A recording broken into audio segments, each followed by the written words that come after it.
Antoine abandonna Lucie avec un vignoble qui ressemblait à un cimetière de souches tordues. « Ces plantes mortes sont tout ce que tu mérites », lui cracha-t-il en partant avec son amante. Mais ce qu'il croyait être une sentence de mort allait devenir l'origine d'un empire viticole qui ferait trembler toute la région. C'est l'histoire de la façon dont une femme a transformé des racines sèches en un héritage de millions. Le soleil de mars tombait impitoyablement sur la vallée du Languedoc lorsque Lucie Fournier, 34 ans, descendit de la camionnette, tenant sa fille Valentine, 6 ans, d'une main et portant Thomas, 3 ans, dans l'autre bras. Son mari Antoine restait au volant, moteur allumé, sans la regarder. « Sors les valises du coffre », ordonna-t-il d'une voix sèche. Lucie obéit en silence, sachant que le moindre mot pourrait aggraver ce qui était déjà insupportable. Les 2 valises usées qui contenaient tous leurs vêtements et ceux des enfants tombèrent dans la poussière du chemin avec un bruit sourd. « Maman, où sommes-nous » demanda Valentine en regardant autour d'elle avec des yeux effrayés.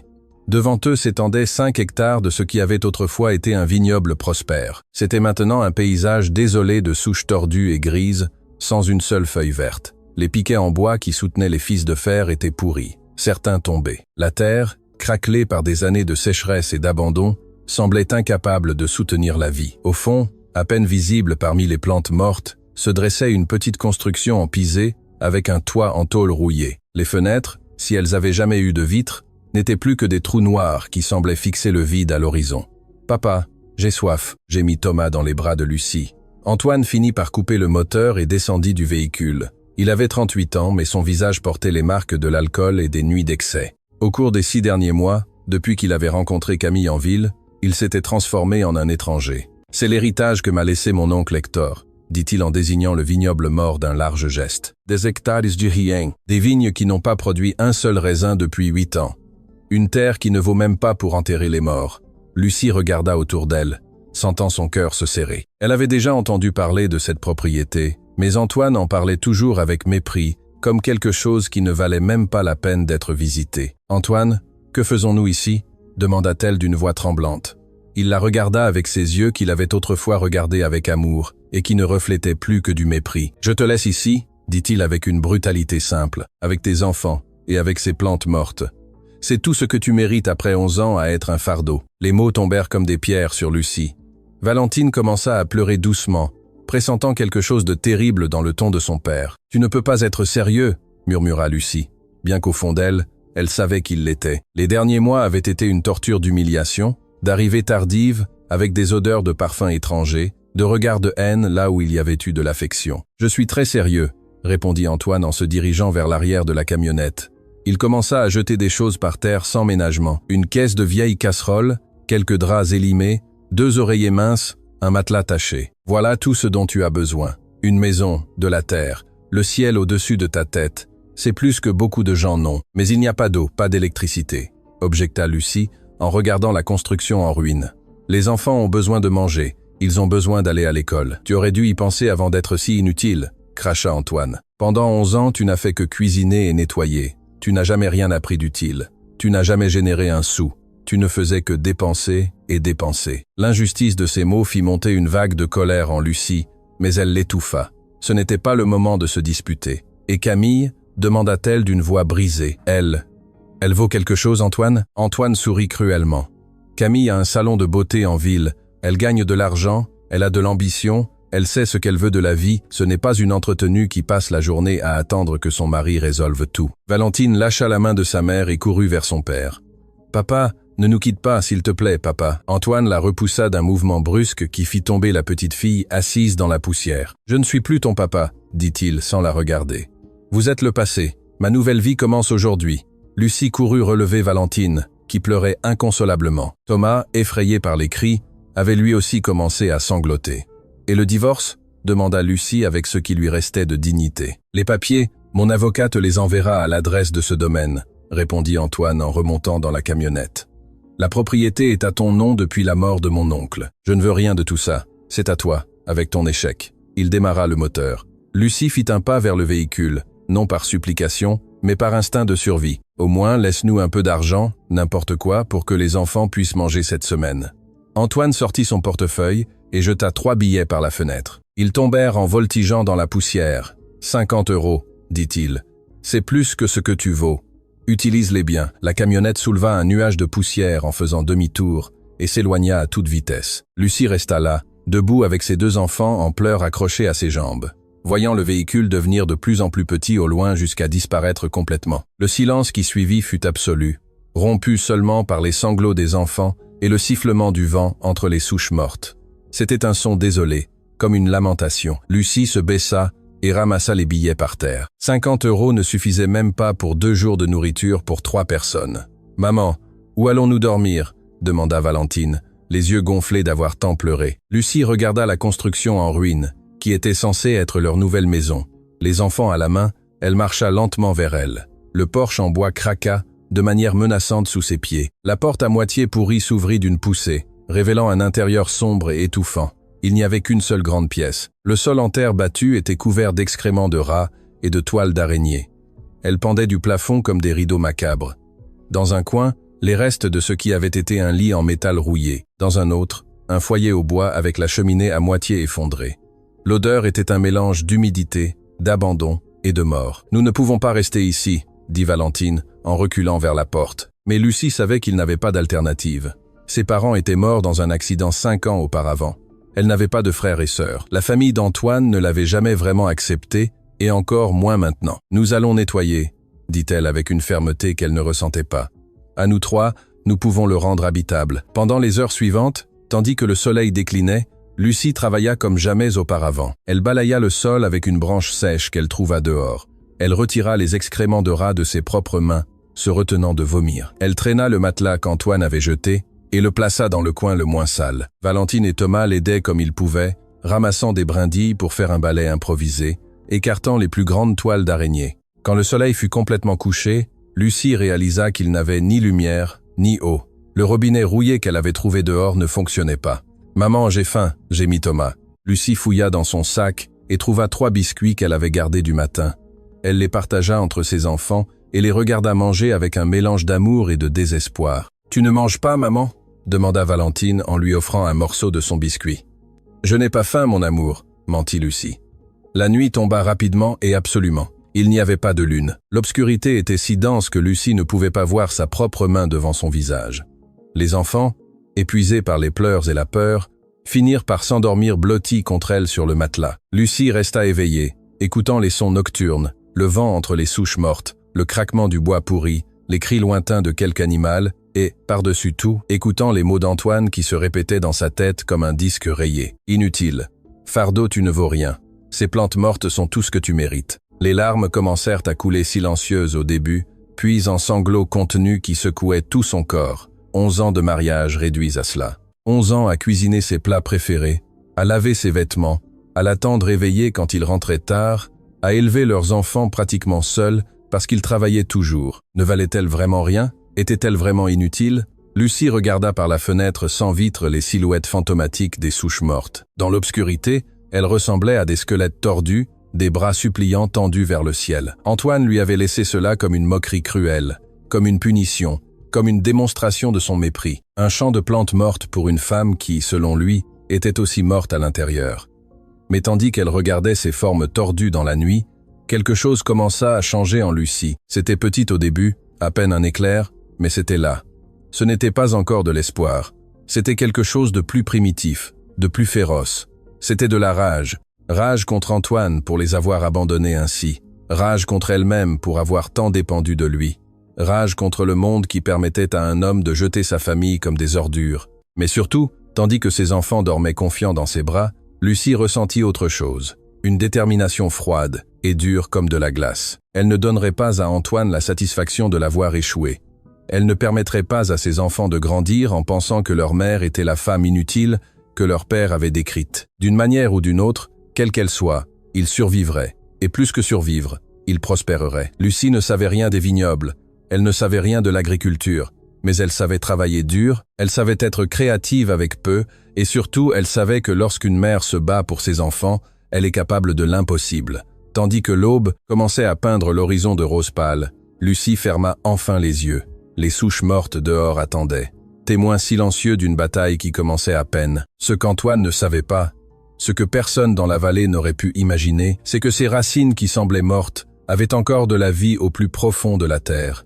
et que la femme qui l'avait abandonné avait des racines encore plus profondes, des racines d'acier forgées par des années de silence et de sacrifice. L'humiliation avait planté une graine, mais ce n'était que la première nuit. La vraie bataille commençait à peine. Le premier rayon de soleil qui traversa la fenêtre sans vitre réveilla Lucie. Elle avait dormi à peine 2 heures, mais son corps était tendu, alerte, comme s'il savait qu'il n'y avait pas de temps pour le repos. Valentine et Thomas dormaient encore, blottis l'un contre l'autre sur le matelas taché.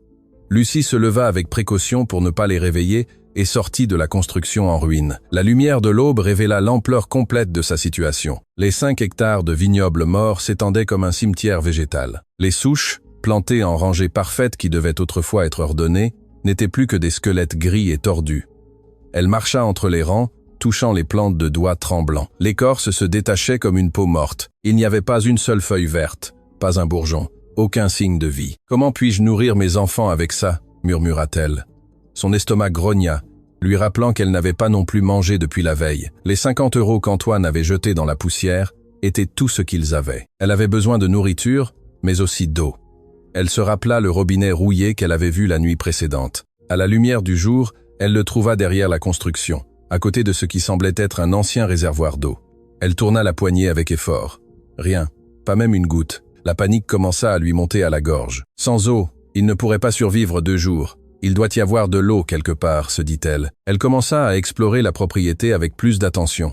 Derrière le réservoir rouillé, elle trouva un sentier à peine visible, couvert de broussailles sèches. Elle le suivit pendant près de 15 minutes, le soleil du matin lui chauffant le dos. Alors elle l'entendit.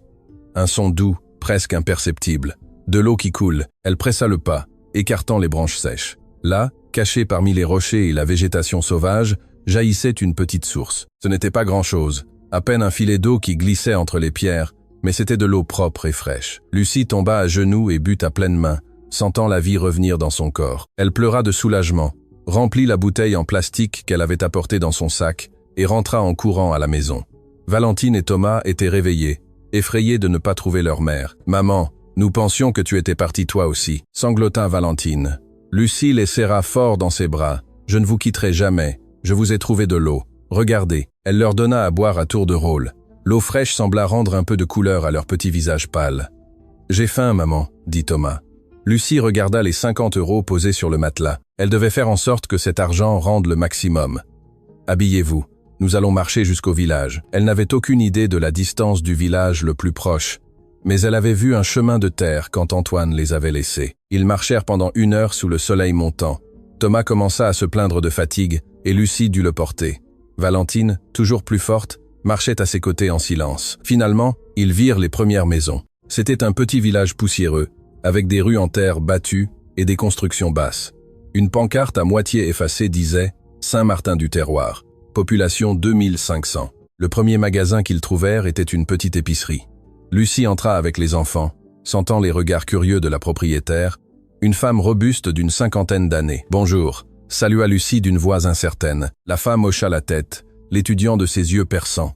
Avec les 50 €, Lucie acheta l'essentiel. 1 kilogramme de riz, un demi-kilo de lentilles, un peu d'huile, du sel, 6 œufs et 2 pains. C'était de la nourriture pour 3 ou 4 jours si elle la rationnait bien. « Tu es nouvelle au village ?» demanda la propriétaire en emballant les courses. « Oui, madame. Je vis dans l'ancienne propriété des Lefebvre, celle du vignoble abandonné. » La femme haussa les sourcils de surprise. « La propriété de monsieur Hector. Cet endroit est inhabité depuis des années. Le vieux est mort il y a 8 ans, et ses neveux n'ont jamais voulu s'en occuper. Mon mari était le neveu de monsieur Hector, » expliqua Lucie, sentant de la honte à prononcer le mot mari. « Il m'a laissé la propriété. » La femme remarqua quelque chose dans son ton, dans la façon dont elle évitait son regard. « Il t'a laissé la propriété, ou il t'a laissé dans la propriété ?» demanda-t-elle avec douceur. Lucie sentit les larmes menacées de couler. Elle hocha la tête sans pouvoir parler. La femme soupira. « Les hommes, » dit-elle simplement. « Je suis Marthe, pour ce dont tu as besoin. Et prends ça. » Elle ajouta un sachet de biscuits et 2 pommes à l'achat, sans les faire payer. « Je ne peux pas accepter de charité, » protesta Lucie. « Ce n'est pas de la charité, c'est une bienvenue, » répondit Marthe. « De plus, si tu vas vivre dans cette propriété, tu auras besoin d'amis. Le chemin est difficile. » Au retour, portant les sacs et Thomas, Lucie se sentait légèrement moins désespérée. Ils avaient de la nourriture pour quelques jours et de l'eau de la source. C'était un début. Cet après-midi-là, En cuisinant du riz aux œufs sur le vieux foyer au bois qu'elle réussit à allumer avec des brindilles sèches, Lucie commença à réfléchir. Elle ne pouvait pas continuer à vivre au jour le jour.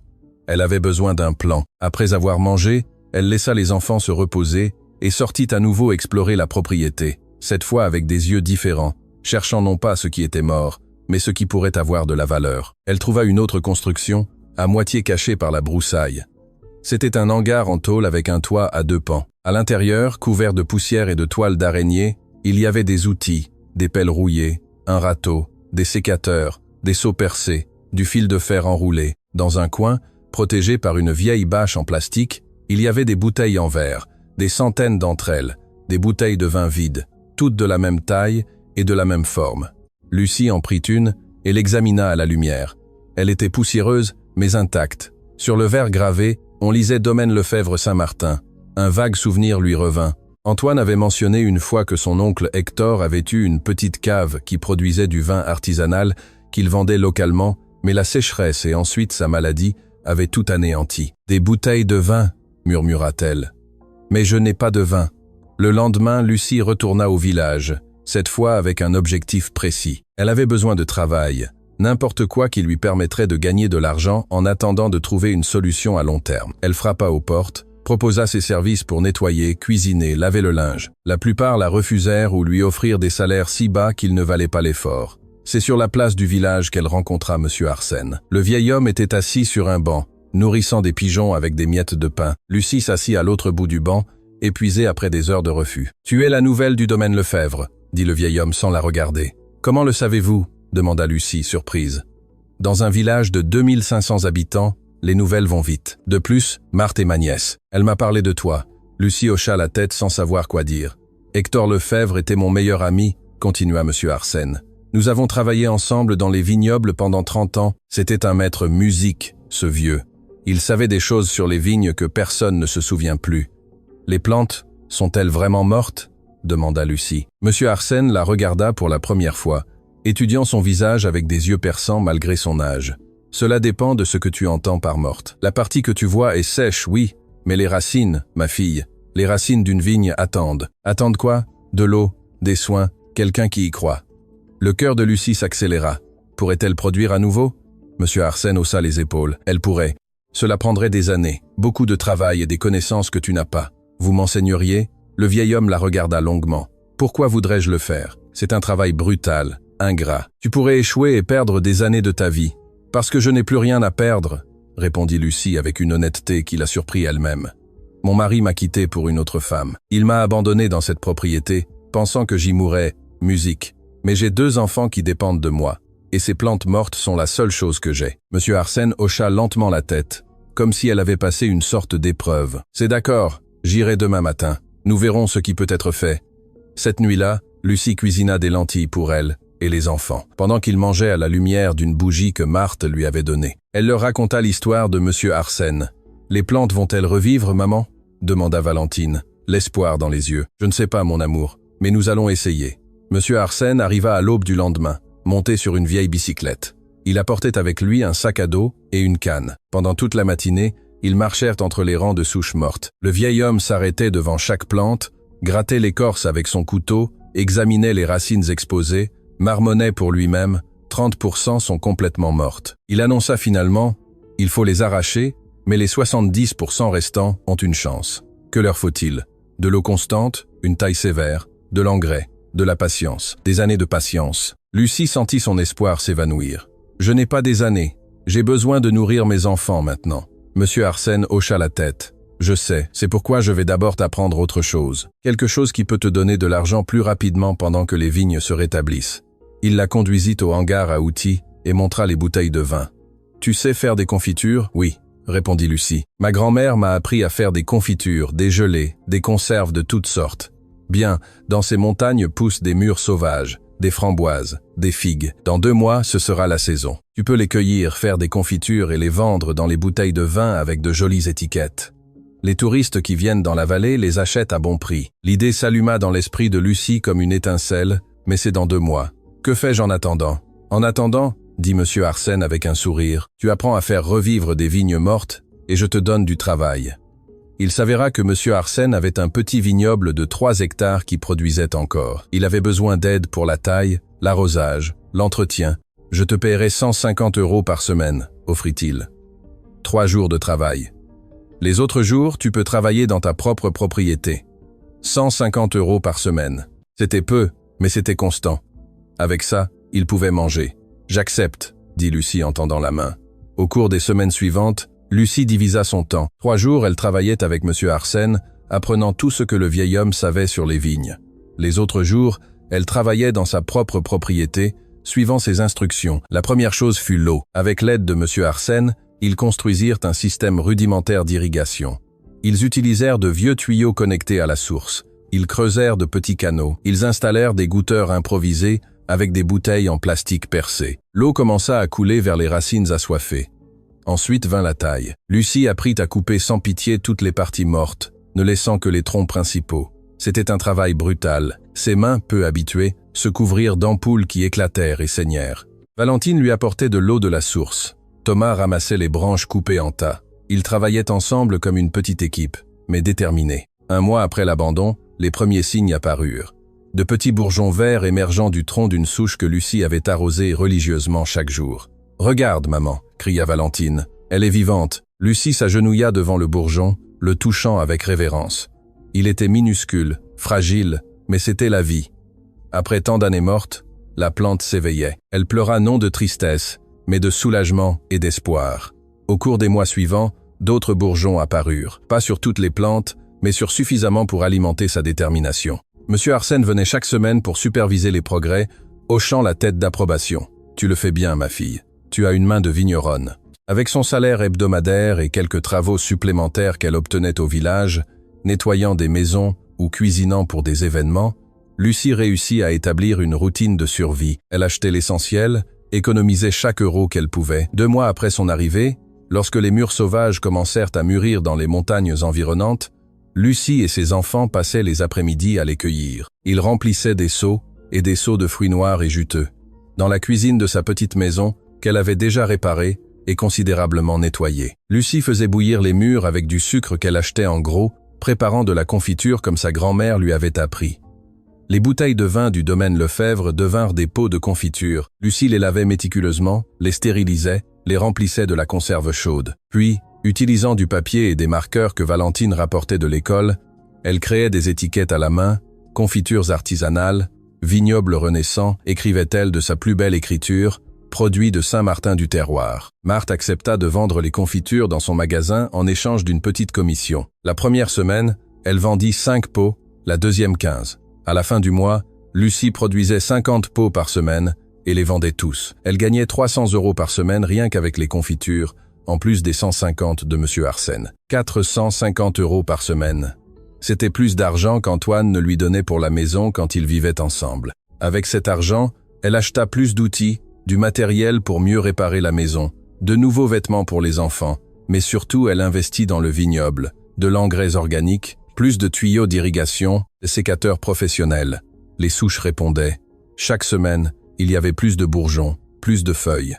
Le vert commençait à s'étendre sur les rangs qui étaient auparavant gris. Un après-midi, 3 mois après l'abandon, Lucie travaillait dans le vignoble lorsqu'elle entendit un véhicule s'approcher. Son cœur s'accéléra. Ce serait Antoine, mais ce n'était pas la camionnette de son ex-mari. C'était une automobile inconnue. Un homme d'environ 45 ans, bien habillé, à l'allure citadine, en descendit. « Bonsoir », salua-t-il. « Êtes-vous Lucie Fournier ?»« Oui, monsieur. En quoi puis-je vous aider ? Mon nom est Gabriel Montaigne. Je suis œnologue et propriétaire d'une boutique de vin dans la capitale. J'ai goûté votre confiture de mûre dans la boutique de Madame Marthe. Elle est exceptionnelle. » Lucie sentit qu'elle rougissait de fierté. « Merci, monsieur. Je veux vous faire une proposition. Pourriez-vous produire 200 pots par mois si je vous garantis l'achat de tous ? 200 pots. Cela signifierait multiplier sa production par 4. Plus d'argent, mais aussi plus de travail. Combien paieriez-vous par pot ? Demanda Lucie, se souvenant des conseils de M. Arsène sur la négociation. 12 € par pot, et je paierai la moitié d'avance. Lucie fit des calculs mentaux rapides.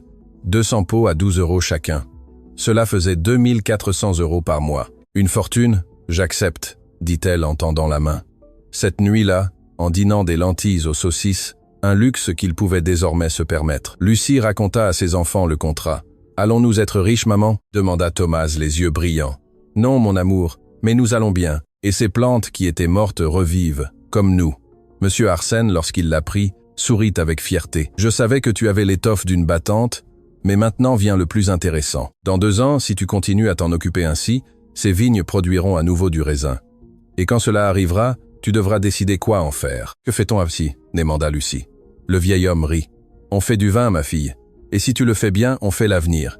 Cette nuit-là, Lucie ne put dormir. Son esprit travaillait frénétiquement. Les confitures étaient une bonne affaire, mais temporaire. Les vignes promettaient quelque chose de plus grand, de plus permanent. Elle pensa à Antoine, à la façon dont il l'avait abandonné avec mépris. « Ces plantes mortes sont tout ce que tu mérites », avait-il dit. Mais ces plantes n'étaient plus mortes, et elle non plus. 4 mois après être arrivée au domaine désespéré et sans un sou, Lucie avait un revenu stable, une maison habitable, des enfants qui allaient à l'école avec du matériel neuf et des vêtements propres. Elle avait quelque chose de plus important, elle avait un but. Avec les premiers 2400 € de M. Montaigne, Lucie prit une décision. Elle acheta des bouteilles chez un verrier de la ville. Elle agrandit sa cuisine en improvisant un second foyer. Elle engagea Marie, une jeune femme du village qui avait besoin de travail, pour l'aider 3 jours par semaine. La production de confitures se stabilisa. Lucie respectait religieusement la commande mensuelle de M. Montaigne et continuait de vendre localement via Marthe. Mais chaque après-midi libre, chaque dimanche, chaque moment qu'elle pouvait, elle le consacrait aux vignes. Elle arrosait, tailla, fertilisait, leur parlait comme M. Arsène lui avait appris. Les plantes ressentent, lui avait dit le vieil homme. Elles ressentent ton affection, ton dévouement, elles y répondent. Et elle répondait. Les rangs, qui ressemblaient auparavant à un cimetière, montraient maintenant des lignes vertes de vie nouvelle. Toutes les plantes n'avaient pas survécu, mais celles qui l'avaient fait grandissaient fortes et vigoureuses. Un après-midi, 6 mois après son arrivée, M. Arsène arriva avec une surprise. Il apportait des boutures de 3 cépages différents. « Ce sont des pieds-mères de mon vignoble », expliqua-t-il. « Malbec, Cabernet et Viognier. Les meilleures variétés pour cette vallée. Nous allons les greffer sur tes vignes récupérées. Dans 18 mois, elles produiront leurs premiers raisins de qualité. » Le processus de greffage était délicat, presque chirurgical. M. Arsène lui apprit à faire des coupes précises sur les plantes récupérées, à insérer les boutures, à les sceller avec une cire spéciale. Ils travaillèrent pendant des semaines jusqu'à ce que 200 plantes soient greffées. C'était un investissement énorme de temps et d'efforts, mais M. Arsène insistait sur le fait que cela en valait la peine. Ces variétés produisent des raisins premium. Quand tu les vendras, tu multiplieras par 10 ce que tu gagnerais avec des raisins communs. Cette nuit-là, Lucie calcula. Si 200 plantes produisaient et qu'elle vendait les raisins à bon prix, elle pourrait gagner suffisamment pour vivre toute l'année avec une seule récolte. Mais M. Arsène lui avait planté une autre graine dans l'esprit. Pourquoi vendre les raisins quand tu peux faire du vin? L'idée était à la fois terrifiante et excitante. Elle ne savait rien faire du vin, mais elle n'avait rien su faire revivre des vignes mortes, ni faire du commerce de confiture. 6 mois au domaine qu'Antoine lui avait laissé comme une moquerie cruelle, lui avait appris quelque chose de fondamental. Elle était capable d'apprendre n'importe quoi si elle avait une raison suffisante pour le faire, et elle avait les meilleures raisons du monde qui dormaient dans la chambre d'à côté. Avec 500 € de ses économies, elle acheta des livres sur la vinification dans une librairie d'occasion en ville. Le soir, à la lumière de la lampe à pétrole, elle étudiait pendant que ses enfants dormaient. Elle apprit la fermentation, la clarification, l'élevage, les tanins et l'acidité, le corps et le bouquet. Des mots qu'elle n'avait jamais entendus devinrent familiers. M. Arsène, voyant sa détermination, lui prêtait des livres de sa propre collection, lui enseignait des secrets que seules des décennies d'expérience peuvent donner. Le vin ne se fait pas seulement avec des raisins, lui disait-il, il se fait avec amour, avec patience, avec respect pour la terre et pour le temps. Lucie absorbait chaque mot, comme les racines de ses vignes absorbaient l'eau de la source. Au bout de 8 mois au domaine, Lucie réalisa quelque chose. Elle ne pensait plus à Antoine avec douleur, mais avec une étrange gratitude. S'il ne l'avait pas abandonnée là, elle n'aurait jamais découvert cette force en elle-même. Les plantes qui étaient mortes fleurissaient, et elle, qui avait aussi été morte à l'intérieur pendant des années de mariage insatisfaisant, fleurissait avec elle. Un après-midi, tandis que Lucie ajustait le système d'irrigation, Valentine courut vers elle avec une lettre à la main. « Maman, ceci est arrivé par la poste. » Lucie reconnut immédiatement l'expéditeur. C'était l'avocat d'Antoine, les papiers du divorce. Des mains qui ne tremblaient que légèrement, elle ouvrit l'enveloppe. Effectivement, c'étaient les documents de divorce. Antoine demandait la dissolution du mariage. Il ne demandait rien du domaine parce que, pensa Lucie, avec ironie. Il croyait que cela ne valait rien. Il y avait une note manuscrite. « Signe vite. Camille et moi nous marions dans 2 mois. » Lucie sentit une petite piqûre, mais pas de douleur, c'était plutôt de la pitié. Pitié pour l'homme qui avait été si aveugle, qui avait jeté quelque chose de réel pour quelque chose de brillant mais de vide. Elle signa les papiers le même après-midi et les renvoya. « Tu n'es plus mariée avec papa ?» demanda Valentine qui avait tout vu. « Non, mon amour, tu n'es pas triste. » Lucie regarda les rangs de vignes vertes qui s'étendaient devant elle, les pots de confiture qui attendaient dans le hangar, la maison qu'elle avait transformée en foyer de ses propres mains. « Non, » répondit-elle avec honnêteté, « je suis libre. » Et avec cette liberté vint une détermination encore plus grande. Elle ne travaillait plus pour survivre à l'abandon d'Antoine. Elle travaillait pour construire quelque chose de propre, quelque chose que personne ne pourrait jamais lui enlever. Avec 200 € qu'elle avait économisés, elle acheta de la peinture et rénova la façade de sa petite maison. De ses propres mains, elle peignit une pancarte qu'elle accrocha à l'entrée du chemin. Vignoble renaissant, confitures artisanales et futures caves. Monsieur Arsène, en le voyant, sourit les larmes aux yeux. « Hector serait fier de toi, ma fille. Plus fier qu'il ne l'a jamais été de son neveu inutile. » Cette nuit-là, Lucie s'assit sur le porche de sa maison avec une tasse de tisane qu'elle avait elle-même cultivée. Les étoiles brillaient sur les vignes qui n'étaient plus mortes. Le bruit de l'eau du système d'irrigation était comme une chanson de vie. Elle avait commencé sans rien. Maintenant, elle avait peu en termes matériels, mais elle avait beaucoup en termes de ce qui comptait vraiment. Un but, l'indépendance, la satisfaction du travail honnête, et le meilleur de tout, elle avait un avenir qu'elle construisait elle-même. Grappe par grappe, pot par pot, jour après jour, 18 mois après qu'Antoine l'eut abandonnée, Lucie Fournier se réveilla avant l'aube comme tous les jours.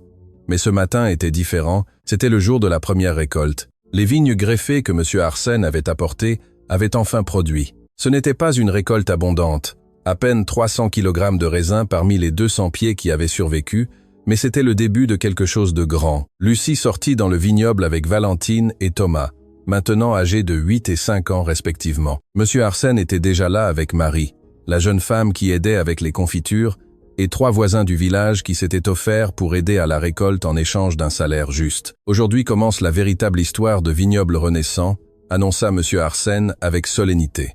Pendant toute la journée, ils travaillèrent à couper les grappes avec soin. Les raisins étaient parfaits. Le Malbec avec sa couleur pourpre intense, le Cabernet avec ses petits grains concentrés, le Viognier avec son arôme floral incomparable. Lucie touchait chaque grappe avec révérence avant de la placer dans les caisses.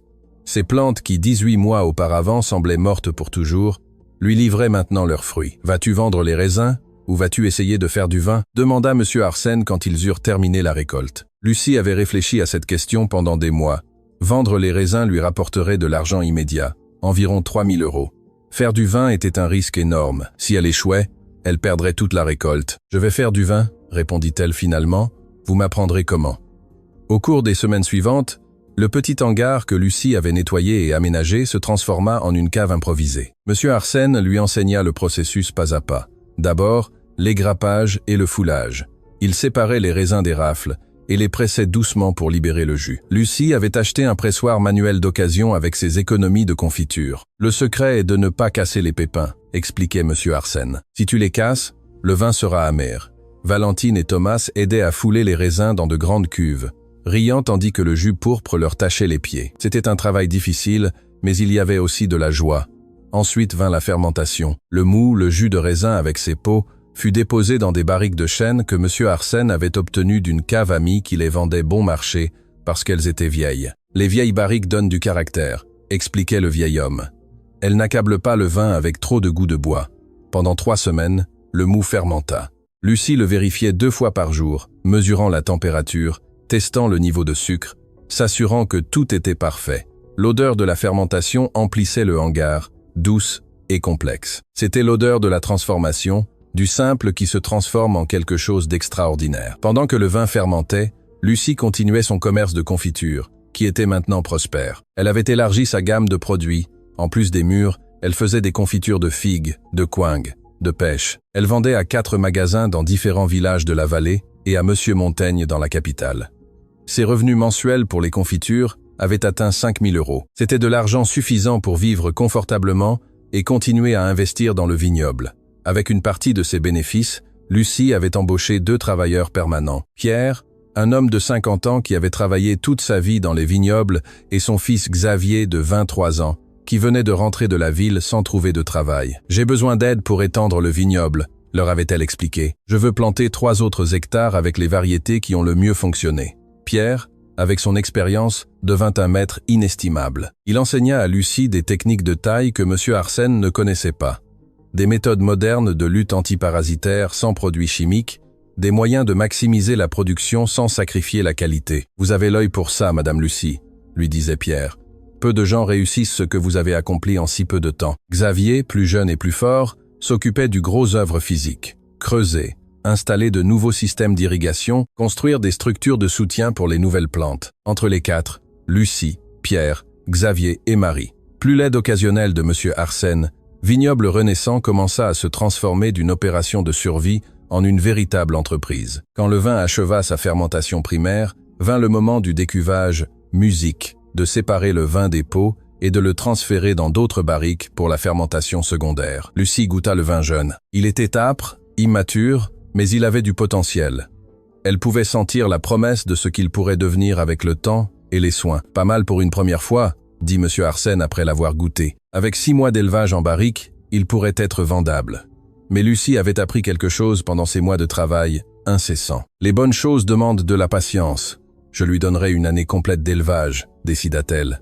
Je veux qu'il soit exceptionnel, pas seulement vendable. » Au cours des mois suivants, pendant que le vin reposait dans les barriques, Lucie se concentra sur l'expansion du vignoble. Avec l'aide de Pierre et Xavier, ils plantèrent 300 autres pieds sur les hectares qui étaient restés vides. Cette fois, elle n'eut pas à attendre des années pour voir les résultats. Les nouvelles plantes, bien entretenues dès le début avec un arrosage constant et une fertilisation adéquate, poussèrent rapidement. Le commerce de confiture continuait également de croître. Lucie avait innové en créant des combinaisons uniques. Mûres avec vin rouge, figues avec amandes, pêche avec lavande. Les pots se vendaient si vite qu'elle pouvait à peine suivre le rythme de production. « J'ai besoin d'agrandir la cuisine », dit-elle à M. Arsène un jour, et d'embaucher plus d'aide. Avec un petit prêt que la Banque populaire lui accorda, basé sur ses revenus démontrables des 18 derniers mois, Lucie construisit une petite cuisine industrielle mais fonctionnelle. Elle acheta des fours à gaz, de grandes casseroles en acier inoxydable, un système de stérilisation professionnelle pour les bouteilles. Elle embaucha 2 autres femmes du village, Rose, 40 ans, excellente cuisinière, et sa sœur Anne, 35 ans, méticuleuse avec la mise en bouteille et l'étiquetage. Soudain, Vignoble Renaissant employait 6 personnes de manière permanente. Marie, Rose, Anne, Pierre, Xavier et Lucie elle-même. Dans un petit village comme Saint-Martin, 6 emplois étaient significatifs. « Tu es en train de changer le village », lui dit Marthe, un jour dans son magasin. Ces femmes ont maintenant leur dignité, leur propre argent. Leurs familles vont mieux. Lucie n'y avait pas pensé en ces termes, mais c'était vrai. Rose utilisait son salaire pour envoyer sa fille au collège en ville. Anne économisait pour réparer la maison de sa mère malade. Marie, la première qu'elle avait embauchée, était maintenant son bras droit et gagnait le double de ce qu'elle gagnait dans son ancien travail de femme de ménage. Le succès apportait de nouveaux défis. Les expéditions de confiture devenaient plus complexes. Lucie avait besoin de son propre véhicule, au lieu de dépendre du camion de Pierre qu'elle empruntait occasionnellement, avec une partie de ses économies plus un autre prêt de la banque. Elle acheta une camionnette d'occasion mais fonctionnelle. Elle n'était pas jolie. Elle avait 12 ans et plus de 200 000 kilomètres. Mais le moteur fonctionnait bien. Mon premier véhicule personnel, pensa Lucie en signant les papiers. À 36 ans, elle n'avait jamais rien eu à son nom, quelque chose qui lui soit propre. Quand Antoine l'avait abandonnée, elle n'avait rien, ni argent, ni propriété, pas même un compte bancaire personnel. Tout était à son nom. Maintenant, elle avait un domaine en croissance, une entreprise établie, des employés, une camionnette, et le plus important, elle avait confiance en elle. 2 ans après être arrivée au domaine, Lucie organisa une petite célébration. Elle invita tous ses employés, actuels et passés, M. Arsène, Marthe et quelques personnes du village qui l'avaient aidée. « Il y a 2 ans, je suis arrivée ici avec mes enfants et 50 €, dit-elle devant le petit groupe réuni dans son vignoble. On m'a laissée pour morte dans un endroit mort, mais ces plantes m'ont appris quelque chose. Ce qui semble mort, parfois, n'attend qu'une opportunité pour renaître. » Elle fit une pause, émue. « Merci à tous ceux qui ont cru en moi quand moi-même je doutais.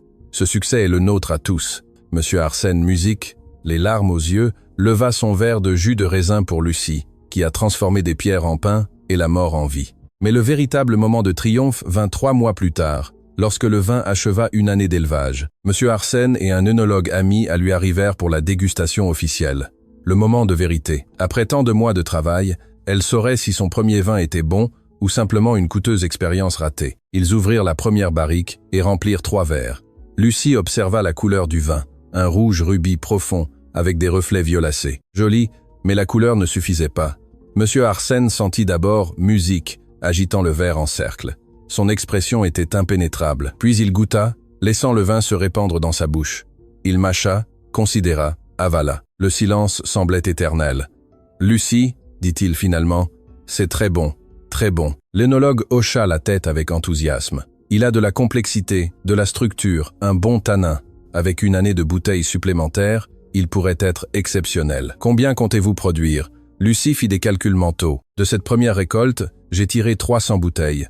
Mais l'année prochaine, avec les plantes déjà établies, j'estime pouvoir en produire 2000. Je les achète toutes, dit l'œnologue, sans hésiter. À 150 € la bouteille pour celle de cette année, compte tenu de leur volume limité. À 80 € pour la production de l'année prochaine. Lucie sentit ses jambes trembler. 300 bouteilles à 150 € faisaient 45 000 €. 2000 bouteilles à 80 € feraient 160 000 €.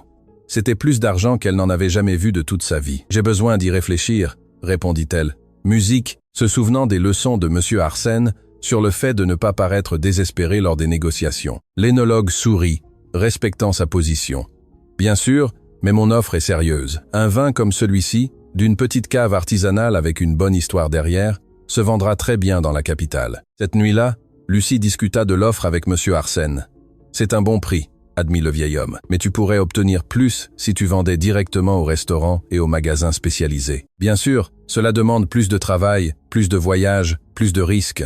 Combien de plus pourrais-je obtenir? Peu.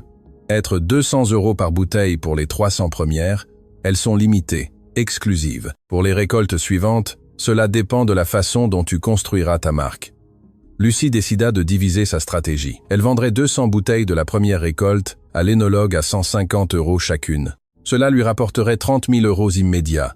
Les 100 autres, elle les réserverait pour la vente directe via les contacts qu'elle développait. Avec l'argent de la vente, Lucie prit des décisions importantes. Premièrement, elle remboursa intégralement ses prêts bancaires. Deuxièmement, elle augmenta les salaires de tous ses employés de 20%.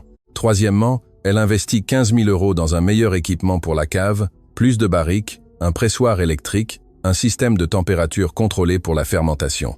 Le reste, elle l'économisa pour le fonds de roulement, mais son plus gros investissement ne fut pas monétaire. Lucie décida qu'elle avait besoin d'une éducation formelle. Par l'intermédiaire de M. Arsène, elle s'inscrivit à un cours d'œnologie et de viticulture par correspondance, offert par une université de la capitale. Chaque soir, après que les enfants s'étaient endormis, elle étudiait la chimie du vin, la biologie de la vigne, les techniques de vinification, le marketing des produits premium. Elle absorbait les connaissances comme ces vignes absorbaient l'eau. Pendant la journée, elle appliquait ce qu'elle avait appris, expérimentait différents temps de fermentation, testait des techniques de taille qu'elle avait lues dans les manuels, prenait des notes méticuleuses sur chaque décision et son résultat. Le commerce de confiture continuait d'être solide, générant entre 6 000 et 8 000 € par mois, selon la saison. Mais Lucie savait que le véritable avenir était dans le vin. Avec les nouvelles plantes mûrissant, elle calculait que dans 2 ans, elle aurait 5 hectares en pleine production. Cela signifierait environ 10 000 bouteilles par an si tout allait bien. « J'ai besoin de voir plus grand », dit-elle à M. Arsène, un dimanche alors qu'il se promenait dans le vignoble. « Qu'as-tu en tête? Une vraie cave, pas seulement un hangar adapté, un espace où je puisse accueillir des visiteurs, faire des dégustations, vendre directement du tourisme œnologique. » M. Arsène hocha la tête pensif. « C'est une bonne idée. La vallée attire de plus en plus de touristes. Mais tu auras besoin d'un investissement sérieux pour cela. » Lucie y avait précisément réfléchi. Avec ses revenus actuels et un bon plan d'affaires, elle pourrait prétendre à un prêt plus important. Elle passa 3 mois à préparer un plan d'affaires détaillé, des projections de production, une analyse de marché, des budgets de construction, des stratégies de marketing. Elle écrivit tout à la main d'abord, puis le fit taper à l'ordinateur en ville. Lorsqu'elle se présenta à la banque avec son plan, le directeur la regarda avec scepticisme. « Madame Fournier, vous demandez 100 000 €. C'est beaucoup d'argent. C'est un investissement, pas une dépense, » répondit Lucie avec la confiance qu'elle avait développée. « Comme vous le verrez dans mon historique, j'ai toujours remboursé ponctuellement mes prêts précédents. Mon entreprise génère des revenus démontrables et le potentiel de croissance est énorme. » Elle montra les contrats signés avec les magasins pour les confitures, l'accord avec l'œnologue pour acheter sa prochaine récolte, des lettres de recommandation de M. Arsène et d'autres vignerons de la région qui la respectaient désormais. Le directeur examina les documents pendant une demi-heure. « C'est un plan solide », admit-il finalement. « Mais 100 000 euros, c'est beaucoup. Je peux approuver 60 000. » Lucie avait anticipé cette réponse. En fait, elle avait un peu gonflé sa demande sachant qu'il la réduirait. « 60 000, ça marche, » dit-elle. « Avec mes économies actuelles de 20 000, j'aurai les 80 000 dont j'ai vraiment besoin. » Elle quitta la banque avec l'approbation du prêt, se sentant invincible. Il y a 2 ans et demi, elle était entrée dans une banque similaire avec 50 euros en poche. Maintenant, elle en sortait avec la promesse de 60 000 euros pour développer son entreprise.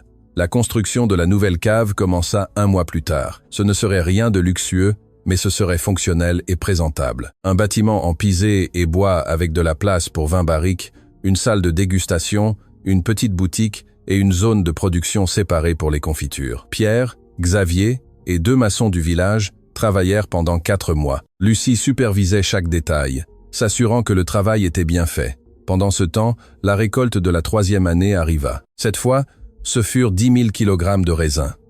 4 fois plus que la première récolte. Avec son nouvel équipement et ses connaissances améliorées, Lucie produisit 2300 bouteilles de vin, mais en plus elle fit quelque chose de nouveau. Un vin rosé avec les raisins vionniers et une partie des Malbec, un vin frais et fruité, parfait pour l'été. Le rosé fut un succès immédiat.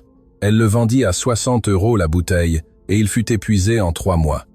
Elle produisit 500 bouteilles et les vendit toutes. « Vous avez du talent pour ça », lui dit l'énologue, qui achetait sa production. Non seulement pour faire du vin, mais pour comprendre le marché. Le rosé était une idée intelligente. Au moment où la nouvelle cave fut terminée, Vignoble Renaissant était déjà un nom connu dans la région. Les restaurants de la ville commandaient son vin.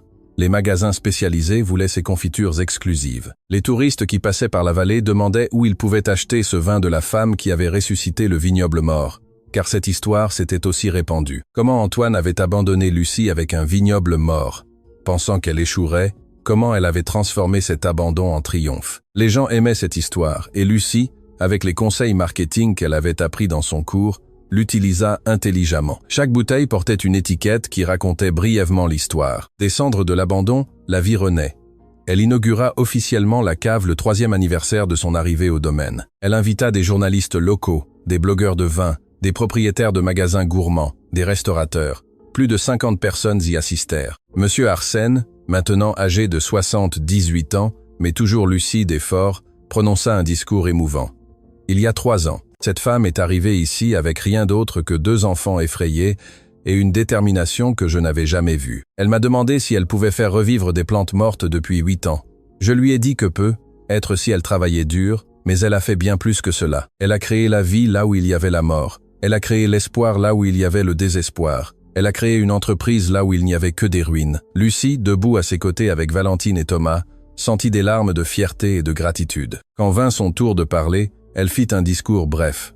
Quand on m'a laissé ici il y a 3 ans, on pensait que ces plantes mortes étaient tout ce que je méritais. Cela s'est avéré être le plus grand cadeau de ma vie. On m'a forcé à découvrir qui je suis vraiment, et je suis bien plus que ce que j'ai jamais imaginé.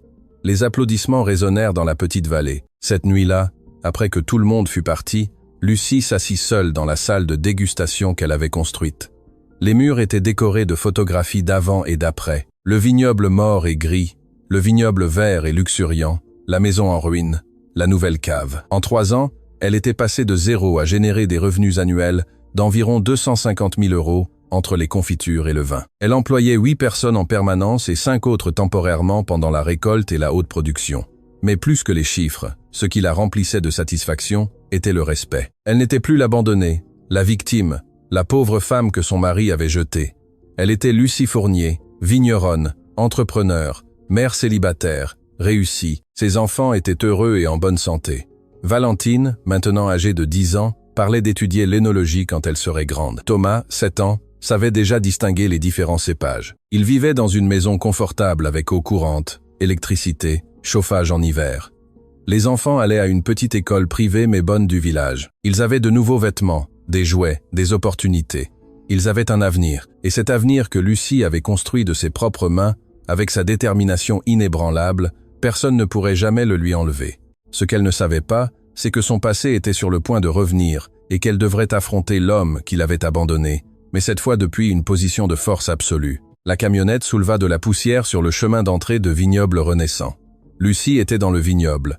supervisant la taille d'hiver avec Pierre. Lorsqu'elle entendit le moteur, elle ne reconnut pas le véhicule. Une camionnette Toyota blanche, plus récente que la sienne, mais avec des signes évidents de négligence. « Vous attendez des visites, Madame Lucie ?» demanda Pierre. « Non », répondit-elle, en enlevant ses gants de travail tandis qu'elle marchait vers l'entrée. La camionnette s'arrêta devant la nouvelle cave. Du côté du conducteur descendit un homme que Lucie mit plusieurs secondes à reconnaître. Antoine, mais pas l'Antoine arrogant et bien habillé qu'il avait abandonné 3 ans et demi auparavant. Cet homme était émacié, avec des vêtements froissés et sales. Il avait perdu du poids, beaucoup de poids.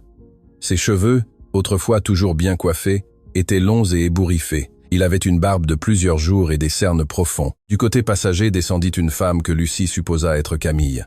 Elle aussi avait mauvaise mine, avec du maquillage coulant et une expression d'ennui sur le visage. Lucie s'arrêta à 10 mètres d'eux, les observant avec un calme qui la surprit elle-même. Elle ne ressentait ni douleur ni rage, juste une curiosité distante, comme si elle regardait des étrangers. « Lucie », dit Antoine. Sa voix était rauque, brisée. « Antoine », répondit-elle avec neutralité. Il regarda autour de lui, contemplant les rangs de vignes vertes et ordonnées, la nouvelle cave avec son enseigne professionnelle, la maison rénovée au loin, la camionnette de Lucie garée à proximité. « Je n'arrive pas à croire que ce soit le même endroit. Ce n'est pas le cas, » dit Lucie simplement. Camille s'approcha d'Antoine, s'accrochant à son bras avec une familiarité qui ne provoquait plus aucune émotion chez Lucie. « C'est ça le domaine ?» demanda Camille d'une voix aigre. « Tu as dit qu'il était abandonné, qu'il ne valait rien. Il l'était quand je l'ai laissé, » murmura Antoine sans cesser de tout regarder avec des yeux incrédules.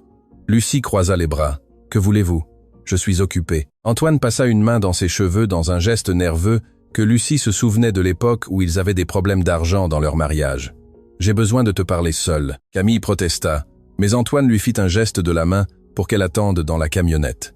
La femme obéit à contre-cœur, lançant à Lucie un regard haineux. Quand ils furent seuls, Antoine fit un pas vers Lucie. « Pouvons-nous nous asseoir quelque part ?» Lucie le conduisit à la salle de dégustation, où il y avait une petite table avec des chaises. De la fenêtre, on pouvait voir tout le vignoble s'étendre vers les montagnes. Ils s'assirent l'un en face de l'autre. Antoine regardait la table, incapable de soutenir son regard. « J'ai entendu des choses sur toi, » commença-t-il. « Sur cet endroit, je ne pouvais pas y croire, alors je suis venu voir de mes propres yeux. »« Et alors ?» demanda Lucie sans émotion. « C'est incroyable ce que tu as accompli. Les vignes sont vivantes. La cave, l'entreprise. On m'a dit au village que tu génères de bons revenus, que tu emploies des gens. C'est exact. » Antoine la regarda enfin. Ses yeux étaient pleins de larmes. « Lucie, j'ai commis la pire erreur de ma vie. »« Plusieurs, dirais-je » répondit-elle avec une froideur qui le fit frissonner. « Je sais, j'ai été un idiot, un aveugle. Je t'ai abandonné, toi et nos enfants, dans cet endroit, pensant qu'ils mourraient ici. J'ai cru qu'en un mois tu me supplierais de revenir, mais tu ne l'as pas fait. Non. Et à la place, tu as construit tout cela. » Il fit un geste englobant tout, pendant que moi, sa voix se brisa. Lucie attendit en silence. « Pendant que moi, j'ai tout perdu, » continua Antoine. « Le salon de beauté de Camille a fait faillite 6 mois après que nous nous soyons mis ensemble. Il s'est avéré qu'elle était pleine de dettes qu'elle m'avait cachées. J'ai dû vendre ma camionnette pour les payer. Puis j'ai perdu mon travail parce que j'ai commencé à trop boire. » Il fit une pause, essuyant ses larmes avec le dos de sa main. « Camille m'a quitté il y a 2 mois quand elle a réalisé que je n'avais plus d'argent. Elle est partie avec un autre, un qui a quelque chose à lui offrir. J'ai perdu l'appartement où nous vivions.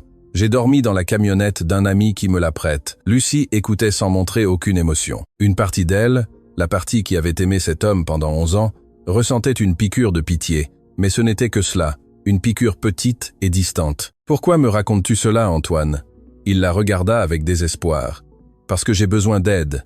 J'ai besoin d'un endroit où rester, d'un travail, de quelque chose. Je suis dans la rue, Lucie. Je n'ai nulle part où aller. » C'était ça, la vraie raison de sa visite. Il n'était pas venu par un repentir sincère, mais par nécessité. « Et tu pensais que tu pouvais revenir ici ?» dit Lucie. « Ce n'était pas une question. Je sais que je n'ai pas le droit de demander quoi que ce soit. Je sais, mais j'ai pensé que être pour les années que nous avons passées ensemble, pour nos enfants. » « Nos enfants ?» interrompit Lucie, et pour la première fois sa voix montra de l'émotion. C'était une froide fureur. « Tu parles des enfants que tu as abandonnés il y a 3 ans et demi, des enfants à qui tu n'as pas envoyé un seul sou pendant tout ce temps, les enfants qui ont pleuré pendant des mois en se demandant pourquoi leur père ne les aimait pas. » Antoine baissa la tête, honteux. « J'ai été un mauvais père, je sais, mais j'ai changé, Lucie. J'ai touché le fond. Maintenant je comprends ce que j'ai perdu. À ce moment-là, la porte de la salle de dégustation s'ouvrit. Valentine entra, de retour de l'école. Elle avait maintenant 11 ans, grande pour son âge, les cheveux longs attachés en queue de cheval. Elle s'arrêta en voyant Antoine. « Papa », dit-elle d'une voix incertaine. Antoine se leva rapidement. « Valentine, ma petite, regarde comme tu as grandi. » Il tenta de s'approcher pour l'embrasser, mais Valentine recula instinctivement vers sa mère. « Que fais-tu ici ?» demanda la petite fille. La froideur dans la voix de sa fille de 11 ans frappa Antoine comme une gifle. « Je suis venu voir comment vous alliez. Vous m'avez tellement manqué. »« Nous ne t'avons pas manqué, » répondit Valentine avec une honnêteté brutale. « Maman a dit que tu étais parti parce que tu ne nous aimais pas, que tu avais trouvé quelqu'un de mieux. Ce n'est pas vrai. J'ai commis une terrible erreur, mais je vous ai toujours aimé. » Valentine regarda sa mère, cherchant un guide. Lucie hocha légèrement la tête, lui donnant la permission de dire ce qu'elle pensait. « Si tu nous aimais, tu ne nous aurais pas laissés ici sans rien. Maman a dû travailler très dur pour nous donner à manger. Elle a pleuré de nombreuses nuits, pensant que nous ne pourrions pas survivre. Mais nous l'avons fait sans toi. » La voix de Valentine tremblait, mais elle restait ferme. « Maintenant, nous avons une jolie maison, de la nourriture en suffisance. Nous allons à une bonne école. Maman a construit tout cela seule. Nous n'avons pas besoin que tu reviennes maintenant que tu as mal tourné avec ta copine. » Antoine se laissa tomber sur la chaise, vaincu par les mots de sa propre fille. « Va chercher ton frère, » dit Lucie doucement à Valentine. « J'ai besoin de finir de parler avec ton père. » Quand la petite fille fut partie, Antoine sanglotait, la tête entre les mains. « Même ma propre fille me déteste. »« Elle ne te déteste pas, » dit Lucie. « Elle est juste honnête sur ce que tu lui as fait ressentir. » Elle se leva et marcha vers la fenêtre, regardant son vignoble. « Sais-tu ce qui est ironique dans tout ça, Antoine? Tu m'as abandonné ici, pensant que ces plantes mortes étaient une sentence, que j'étais si inutile que je ne pourrais même pas survivre. Tu m'as dit que cet endroit était tout ce que je méritais. » Elle se retourna pour le regarder. « Tu avais raison.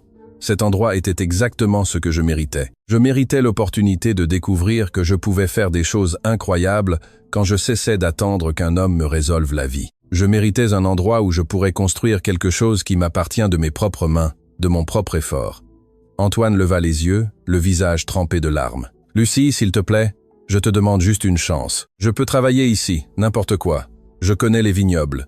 Mon oncle m'a appris quand j'étais jeune. Tu n'as pas besoin de me payer beaucoup. Donne-moi juste un endroit pour dormir et de la nourriture. » Lucie l'étudia en silence. Cet homme brisé devant elle avait été son mari pendant 11 ans.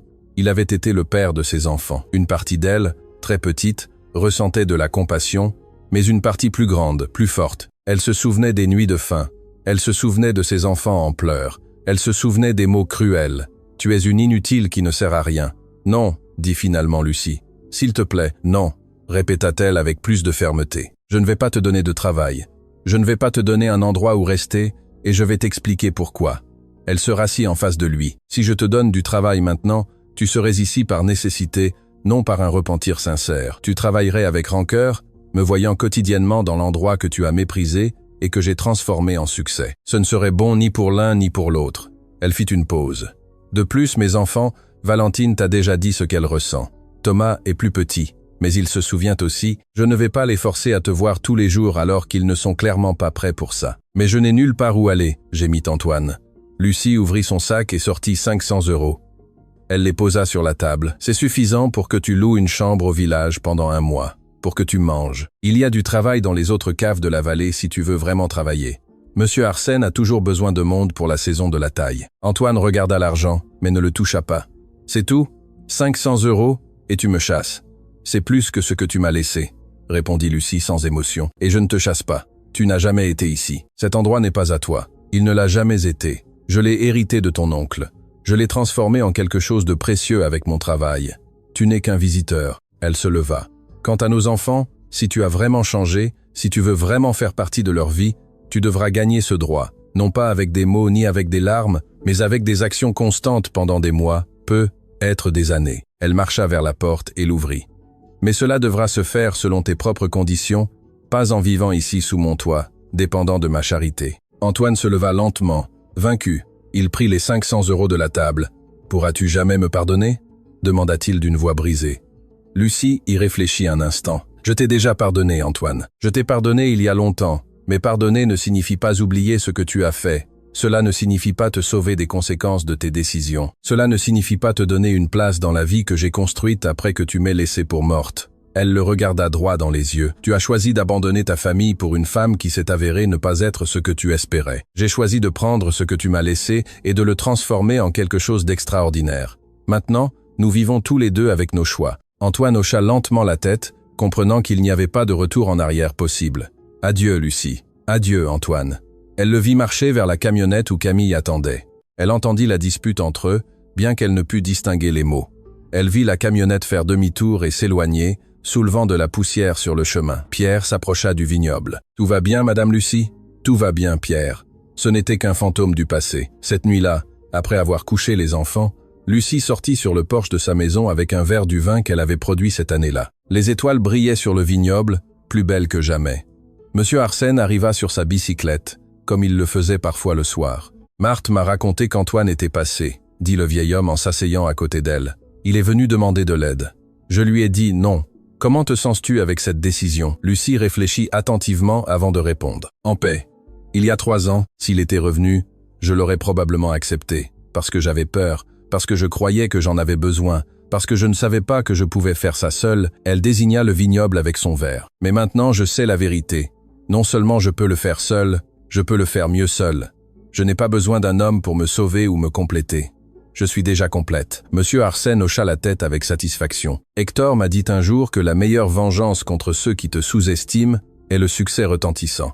Tu as réussi cela, ma fille. » « Je ne l'ai pas fait par vengeance, » dit Lucie. « Je l'ai fait pour ma survie d'abord, pour mes enfants ensuite, et finalement pour moi-même. » Antoine était sans importance dans tout le processus. Elle but de son vin, le savourant, bien que je doive admettre que le voir ainsi, détruit par ses propres décisions alors que je prospère, a une certaine justice poétique. Crois-tu qu'il reviendra ? Lucie haussa les épaules. Peut être, mais s'il le fait, la réponse sera la même. C'est ma place maintenant, ma vie, mon succès. Il n'a plus sa place ici. Au cours des semaines suivantes, Lucie entendit des nouvelles d'Antoine par le village. Il avait trouvé un travail temporaire dans une grande cave, nettoyant des barriques et faisant des travaux de base. Il louait une petite chambre à la pension de Madame Mercedes. Apparemment, il avait cessé de boire. Valentine demanda si elle pouvait le voir. « Tu veux ?» demanda Lucie, surprise. « Je ne sais pas », répondit la petite. « Je suis toujours en colère contre lui. Mais c'est aussi mon papa. Je me demande s'il a vraiment changé. » Lucie serra sa fille dans ses bras. « Si tu veux le voir, tu peux, mais selon tes conditions, pas les siennes. Tu décides quand, où et pour combien de temps. Et si à tout moment tu te sens mal à l'aise, nous partons. » Ils organisèrent une rencontre sur la place du village, en terrain neutre. Antoine arriva ponctuel, propre, sobre. Lucie resta à proximité, mais laissa de l'espace à Valentine et Thomas pour parler à leur père. La conversation fut maladroite, douloureuse. Les enfants ne savaient pas quoi lui dire. Antoine essayait trop, promettant des choses que Lucie savait qu'il ne pourrait pas tenir. Au bout d'une demi-heure, Valentine dit à sa mère qu'elle voulait partir. Sur le chemin du retour, la petite était silencieuse. « Tu vas bien, mon amour ?» demanda Lucie. « C'est étrange, » dit Valentine finalement. « Je me souvenais de papa comme de quelqu'un de grand, de fort, d'important. Mais aujourd'hui, je l'ai vu et il n'est qu'un homme triste, petit. » Lucie hocha la tête comprenant. « Les personnes qui nous blessent semblent souvent plus grandes dans notre mémoire que dans la réalité. Crois-tu que je pourrais un jour lui pardonner vraiment ? Cela dépend de toi, mon amour, et de lui. Le pardon se gagne par des actions, pas par des mots. » Thomas, qui était resté silencieux, parla soudain. « Je n'ai pas besoin de lui. J'ai Monsieur Arsène et Pierre et Xavier. Ils m'apprennent des choses et me traitent bien. Je n'ai pas besoin de quelqu'un qui est parti et n'est revenu que parce que ça a mal tourné pour lui. » La sagesse dans les mots de son fils de 7 ans fit que Lucie sentit un nœud dans la gorge. Ses enfants avaient grandi fort malgré tout, peut-être même grâce à tout. Un mois après la visite d'Antoine, Lucie reçut une lettre de lui. Elle était courte, écrite à la main d'une écriture irrégulière. « Lucie, je sais que je n'ai pas le droit de te demander quoi que ce soit de plus, mais je veux que tu saches que tu as raison sur tout. J'ai été un lâche, un idiot, un mauvais père et un pire mari. Voir ce que tu as construit avec les ruines que je t'ai laissées m'a appris plus sur mon propre échec que toute autre chose. Je ne te dérangerai plus, mais je veux que tu saches que je travaille à être meilleur, non pas pour que tu me pardonnes, non pas pour revenir dans ta vie, mais parce que je comprends enfin que je dois le faire pour moi-même. Prends soin de nos enfants. Ils ont de la chance de t'avoir, Antoine. » Lucie lut la lettre une fois, puis la rangea dans un tiroir. Elle ne répondit pas. Il n'y avait rien à dire. Cet après-midi-là, alors qu'elle vérifiait les nouvelles plantes qui étaient arrivées pour étendre le vignoble à 7 hectares, Lucie réalisa quelque chose d'important. Elle ne pensait plus à Antoine, avec douleur, rage ou même satisfaction de sa chute. Elle ne pensait tout simplement plus à lui du tout. Il était devenu une note de bas de page dans l'histoire de sa vie, non pas un chapitre important. La véritable histoire était celle-ci. Une femme, ses 2 enfants et un vignoble qui refusa de rester mort. Et cette histoire ne faisait que commencer. 7 ans après qu'Antoine l'eut abandonné avec un vignoble mort et 50 €. Lucie Fournier se réveilla dans sa maison de 3 chambres avec un sol en carrelage et de larges fenêtres qui laissaient entrer la lumière de l'aube. À 41 ans musique, elle se leva avec l'énergie de qui aime ce qu'elle fait. De sa fenêtre, elle pouvait voir l'empire qu'elle avait construit de ses propres mains. Vignoble Renaissant n'était plus un petit domaine de 5 hectares. Il couvrait maintenant 12 hectares de vignobles en pleine production, avec des rangs parfaits de souches qui s'étendaient à perte de vue. Les plantes, qui avaient autrefois ressemblé à des squelettes gris, fleurissaient maintenant vertes et luxuriantes, chargées de grappes qui dans 3 mois seraient prêtes pour la récolte. Malbec, Cabernet, Sauvignon, Viognier, Syrah, 4 variétés premium qui produisaient des raisins exceptionnels. La cave originale, ce hangar adapté où elle avait fait son premier vin, n'était plus qu'un entrepôt pour les outils. À sa place se dressait une construction moderne de 2 étages. En bas, la salle de production avec une capacité de 50 barriques de chêne français. À l'étage, une salle de dégustation élégante avec vue panoramique sur la vallée, une boutique bien achalandée et un petit bureau administratif. L'enseigne à l'entrée du chemin n'était plus la modeste peinture sur bois qu'elle avait faite des années auparavant. C'était maintenant un panneau professionnel en fer forgé et bois qui disait « Vignoble Renaissant, cave artisanale, depuis 2018, visite et dégustation. Samedi et dimanche un 0H, un 8H. » Lucie s'habilla d'un jean propre et d'une chemise brodée du logo de Vignoble Renaissant. Depuis 2 ans, elle avait adopté un style professionnel, mais confortable pour son travail quotidien. Dans la cuisine, Valentine préparait déjà le petit déjeuner. La jeune femme de 17 ans avait hérité de la détermination de sa mère et de l'amour de la terre. Grande, avec des cheveux foncés attachés en tresse, elle portait le t-shirt de l'Université nationale de Montpellier, où elle étudierait l'œnologie l'année prochaine. « Bonjour maman », salua-t-elle en lui servant du café. « Monsieur Pierre a appelé. Il dit que la taille du secteur nord est prête pour que tu la vérifies. »« Merci mon amour. Et ton frère Thomas est parti tôt avec Xavier. Il répare le système d'irrigation du secteur est. » Thomas, maintenant âgé de 13 ans, avait développé une aptitude particulière pour la mécanique et les systèmes d'irrigation. Il passait des heures avec Xavier, apprenant à maintenir toute l'infrastructure du vignoble en état de marche. Pendant qu'il déjeunait, Valentine consultait des chiffres sur un ordinateur portable. Les réservations pour les dégustations de ce week-end sont complètes. 35 personnes samedi, 42 dimanche, et nous avons 3 nouvelles commandes de restaurants à Paris pour les gammes réserve et grande réserve. Lucie hocha la tête avec satisfaction. Le tourisme œnologique était devenu une partie importante de l'entreprise. Chaque week-end, des visiteurs de la capitale et d'autres régions arrivaient à Vignoble Renaissant pour des dégustations guidées, acheter du vin directement à la cave et écouter l'histoire de la naissance du projet, car l'histoire était aussi importante que le produit. Les gens n'achetaient pas seulement du vin, ils achetaient de l'inspiration. « As-tu déjà terminé ton essai pour l'université » demanda Lucie. « Presque, j'écris sur les techniques de vinification durable. Je vais utiliser Vignoble Renaissant comme étude de cas. » La fierté que Lucie ressentit fut si intense qu'elle dut cligner des yeux pour retenir ses larmes. Sa fille, qui était arrivée dans cette propriété à 6 ans en pleurant de peur et de faim, écrivait maintenant des essais académiques sur l'œnologie en utilisant l'entreprise de sa mère comme exemple. Après le petit déjeuner, Lucie fit sa tournée matinale de la propriété. C'était un rituel qu'elle n'abandonnait jamais, peu importe à quel point sa journée était chargée. Pierre, maintenant âgé de 62 ans et chef de culture officielle du vignoble, l'attendait dans le secteur nord avec un rapport détaillé de la taille hivernale. « Tout est prêt, Madame Lucie. Cette année, les plantes sont plus fortes que jamais. J'estime que nous allons récolter 15 000 kilos de raisins, peut être plus, 15 000 kilogrammes. Cela signifierait environ 9 000 bouteilles de vin, une fois le processus de vinification terminé. À un prix moyen de 250 € par bouteille, cela représentait plus de 250 000 € de revenus annuels, rien que pour le vin. Mais le vin n'était pas la seule activité. Les confitures artisanales, qui avaient été son salut les premières années, continuaient de prospérer. Rose, Anne et Marie, avec 4 autres femmes du village, produisaient maintenant 20 variétés différentes de conserves gourmandes qui se vendaient dans des magasins spécialisés de tout le pays. Les confitures généraient 800 000 € annuels supplémentaires. Au total, Vignoble Renaissant réalisait un chiffre d'affaires d'environ 3 millions d'euros par an. Après les coûts d'exploitation, les salaires, les impôts et la réinvestissement, Lucie avait des bénéfices nets d'environ 1 million d'euros par an. C'était plus d'argent qu'elle n'avait jamais rêvé d'avoir. Mais plus important que l'argent était l'impact. Vignoble Renaissant employait 23 personnes de manière permanente, 12 dans les vignobles, 8 dans la production de confitures, 2 dans le magasin et la salle de dégustation, et une comptable qui venait 3 jours par semaine. Pendant la saison de la récolte, elle employait 15 autres personnes temporairement. 38 familles dépendaient directement ou indirectement d'une entreprise qui avait commencé avec une femme désespérée, 2 enfants affamés et un champ de plantes mortes. « Monsieur Pierre, » dit Lucie alors qu'il marchait entre les rangs. « Le mois prochain, j'aurai besoin que vous formiez Miguel pour qu'il puisse vous remplacer quand vous prendrez votre retraite. » Pierre rit. « Prendre ma retraite. Qui dit que je vais prendre ma retraite ? Votre dos chaque fois que vous vous penchez pour tailler, » répondit Lucie avec affection. « Je lui ai constitué un fonds de retraite. Quand il décidera de se reposer, il aura de quoi vivre confortablement. » Les yeux du vieil homme se remplirent de larmes. « Madame Lucie, vous êtes trop bonne. Vous avez été avec moi presque depuis le début, Pierre, quand personne ne croyait que cela fonctionnerait. Vous méritez la sécurité de votre vieillesse. » En fait, Lucie avait créé un petit fonds de pension pour tous ses employés de longue date.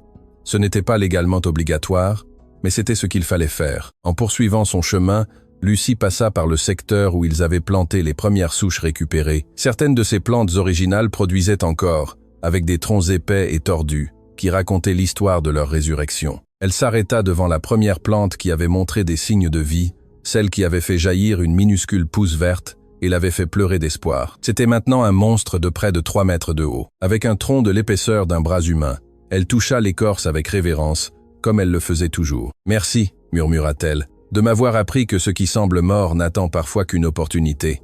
Tu parles encore aux plantes, maman ?» Lucie se retourna et vit Thomas s'approcher, couvert de graisse du système d'irrigation qu'il avait réparé. « Toujours, » répondit-elle avec un sourire. « Monsieur Arsène m'a appris que les plantes écoutent. » La mention de Monsieur Arsène apporta une pointe de tristesse. Le vieil homme était décédé 2 ans auparavant, à 83 ans dans son lit, entouré de sa famille. Ses derniers mots pour Lucie avaient été « Tu as rendu Hector fier du ciel, ma fille, et moi aussi. » Son vignoble de 3 hectares faisait maintenant partie de Vignoble Renaissant.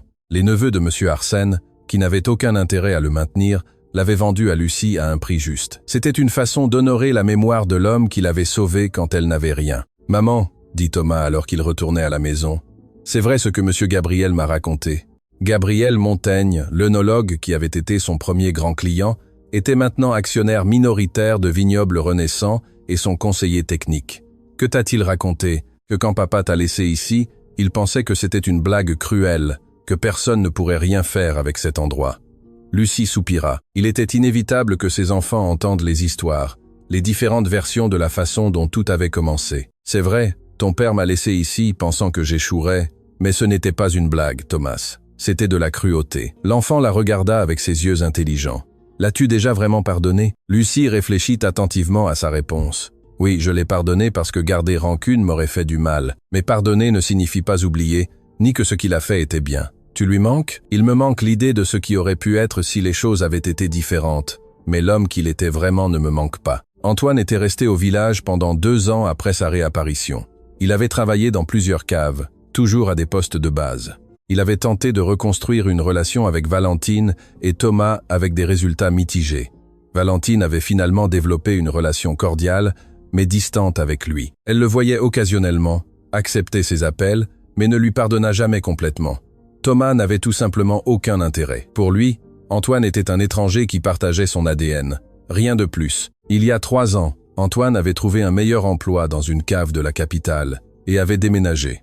Il appelait les enfants pour leurs anniversaires et envoyait des cartes à Noël. C'était un père absent qui tentait, sans grand succès, de compenser des années d'abandon. Lucie ne ressentait rien pour lui, ni amour, ni haine, ni même pitié. Il était tout simplement sans importance dans sa vie. Cet après-midi-là, tandis que Lucie vérifiait les livres de compte dans son bureau, elle reçut un appel qui la prit par surprise.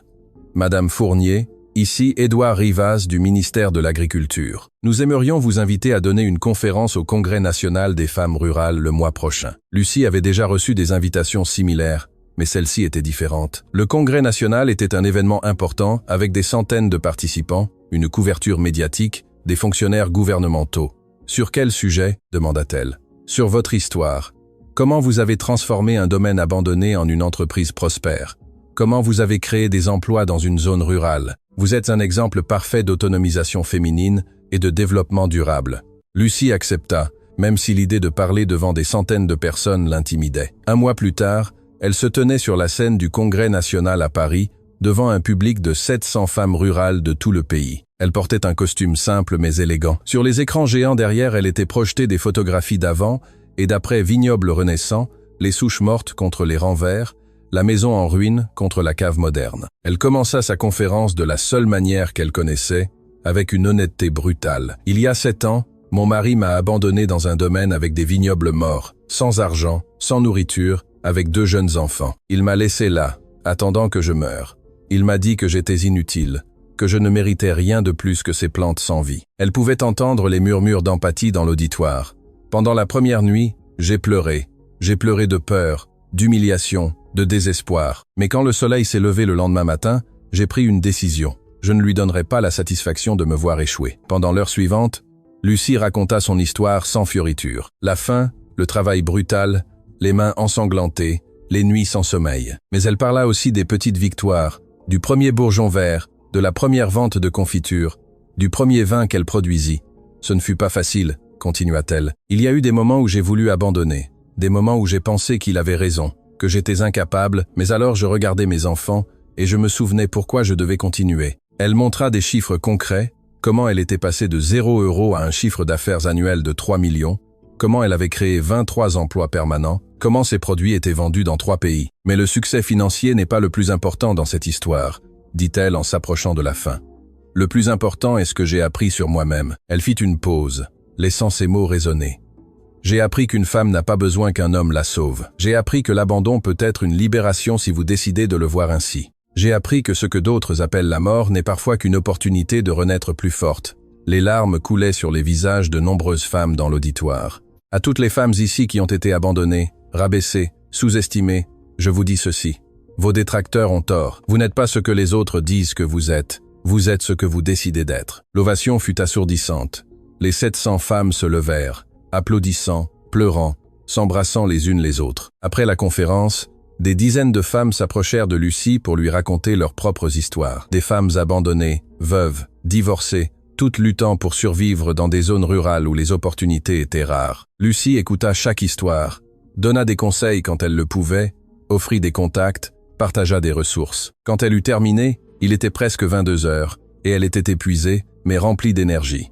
De retour à Vignoble Renaissant, la vie continuait à son rythme constant. La saison des vendanges arriva, et tout le domaine s'emplit d'une activité frénétique. Il récoltait les raisins au moment parfait de maturité, les traitait immédiatement, commençait la fermentation avec le soin méticuleux que Lucie avait perfectionné au fil des ans. Cette récolte serait spéciale. Lucie avait décidé de créer une ligne ultra premium, seulement 300 bouteilles de son meilleur Malbec, avec un élevage de 18 mois en barrique neuve de chêne français. Elle l'appellerait Résurrection et la vendrait à 1 000 € la bouteille. C'était un risque. Mais Lucie ne craignait plus les risques calculés. Un samedi après-midi, lors d'une dégustation touristique, un homme d'une 50aine d'années s'approcha de Lucie après avoir goûté le vin. « Madame Fournier, mon nom est Antoine Guerrero. Je suis distributeur de vins premium au Chili et au Pérou. J'ai goûté votre Malbec Réserve, et il est exceptionnel. J'aimerais parler d'exportation. » L'exportation était quelque chose que Lucie avait envisagé, mais n'avait pas activement poursuivi. « Quel volume recherchez-vous » demanda-t-elle. « Pour commencer, 5 000 bouteilles par an. Si ça marche bien, nous pourrions atteindre 20 000 en 3 ans. 20 000 bouteilles signifierait tripler sa production actuelle. Elle aurait besoin d'agrandir le vignoble, d'embaucher plus de personnel, d'investir dans plus d'équipements. Laissez-moi y réfléchir, répondit-elle. Je vous enverrai une proposition la semaine prochaine. Cette nuit-là, Lucie réunit Valentine, Thomas, Gabriel Montaigne et Pierre dans la salle de dégustation. Elle leur expliqua la proposition. Cela changerait tout, dit-elle. Nous passerions d'une cave boutique à une opération de taille moyenne. Plus d'emplois, plus de revenus, mais aussi plus de pression, plus de responsabilité. « Toi, que veux-tu faire, maman ?» demanda Valentine. Lucie regarda par la fenêtre les rangs de vignes qui brillaient sous la lumière de la lune. « Je veux continuer à grandir, mais de manière durable, sans perdre la qualité qui nous rend spéciaux. Je veux que quand je ne serai plus là, ce soit une entreprise solide que je puisse vous transmettre. Alors, fais-le, dit Thomas avec la confiance simple d'un enfant de 13 ans. Tu as toujours su faire grandir des choses mortes. 3 mois plus tard, Lucie signa le contrat d'exportation avec un nouveau prêt de la banque qu'ils approuvèrent immédiatement, étant donné son historique impeccable. Elle acheta 5 hectares adjacents et commença à les planter. Elle embaucha 15 personnes de plus. Elle construisit un deuxième bâtiment de production. Elle investit dans une technologie de pointe pour le contrôle de la température et de l'humidité. Vignoble Renaissant devenait quelque chose de plus grand qu'elle n'avait jamais imaginé. 2 ans plus tard, lors du 9e anniversaire de son arrivée au domaine, Lucie organisa une célébration spéciale. Elle invita tous ses employés actuels et passés, des personnes du village qui l'avaient aidé, des clients, des fournisseurs. Plus de 200 personnes se réunirent sur les terres de la cave. Des tentes, des barbecues, une petite scène pour la musique avait été installée. Lucie monta sur scène pour prononcer un discours. « Il y a 9 ans, je suis arrivée ici avec mes 2 enfants, sans un sou, abandonné par un homme qui croyait que je ne valais rien. Il m'a laissé dans un champ de plantes mortes, pensant que ce serait ma fin. » Elle regarda la foule rassemblée, des visages amis, des familles qu'elle avait aidé à soutenir, mais les plantes n'étaient pas mortes. Elles dormaient juste. Et moi non plus je n'étais pas morte. J'attendais juste l'opportunité de découvrir ma force. Valentine et Thomas montèrent sur scène à ses côtés. Ce sont mes enfants qui m'ont appris que l'amour peut être plus fort que n'importe quel abandon. Valentine commencera ses études d'œnologie le mois prochain. Thomas parle déjà d'étudier l'ingénierie agricole. Ensemble, un jour, ils mèneront Vignoble Renaissant plus loin que je ne pourrais rêver. Elle fit une pause, émue, mais ce n'est pas seulement mon histoire.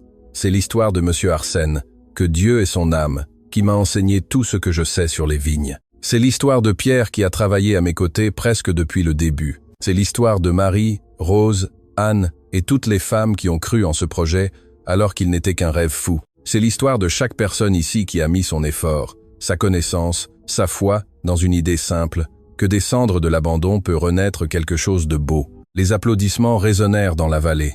Quand la célébration fut terminée et que tout le monde fut parti, Lucie resta seule, marchant dans son vignoble sous les étoiles. Elle toucha les plantes en passant, sentant leur force, leur vie. Elle s'arrêta devant cette première souche qui avait revécu, celle qu'elle avait touchée en pleurant de désespoir lors de sa première nuit, et puis en pleurant de joie quand elle avait montré des signes de vie. « Nous y sommes arrivés », murmura-t-elle. Contre toute attente, nous y sommes arrivés.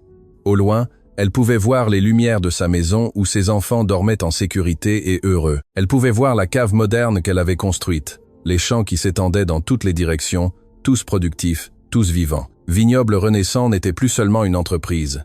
C'était un héritage, une preuve vivante qu'une femme peut prendre ce que d'autres appellent des déchets et le transformer en or, que les plantes mortes peuvent fleurir, que les cœurs brisés peuvent guérir et se renforcer. C'était la preuve que parfois le pire moment de votre vie est en réalité le début de votre meilleur chapitre.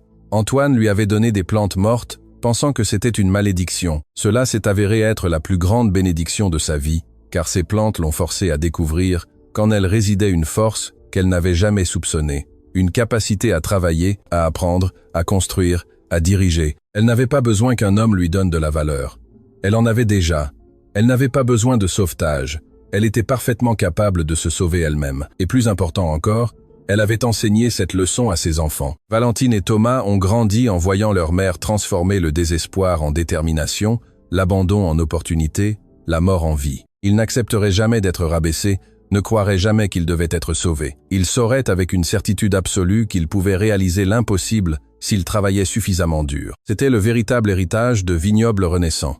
Non pas les millions de chiffres d'affaires, non pas les hectares cultivés, non pas les bouteilles vendues. L'héritage était la preuve qu'une femme peut prendre les ruines de sa vie et construire un empire. Lucie Fournier, 43 ans, vigneronne à succès, employeuse de 38 familles, mère de 2 enfants extraordinaires, se tenait au milieu de son vignoble florissant et sourit. Les plantes qui étaient mortes portaient maintenant des fruits. Son cœur qui avait été brisé était maintenant complet. Sa vie qui avait semblé terminée n'était qu'à son apogée. Et tandis que les étoiles brillaient sur Vignoble Renaissant, Lucie sut avec une certitude absolue que le meilleur restait à venir, car lorsque l'on plante des graines de détermination, les récoltes sont infinies. Avez-vous aimé cette histoire de dépassement de soi? Aimez la vidéo, abonnez-vous à la chaîne, et commentez quelle partie vous a le plus ému. Partagez votre moment préféré dans les commentaires, et rappelez-vous, peu importe à quel point votre vignoble semble mort aujourd'hui, avec du travail et de la détermination, vous pouvez le transformer en un empire florissant. À bientôt pour la prochaine histoire inspirante.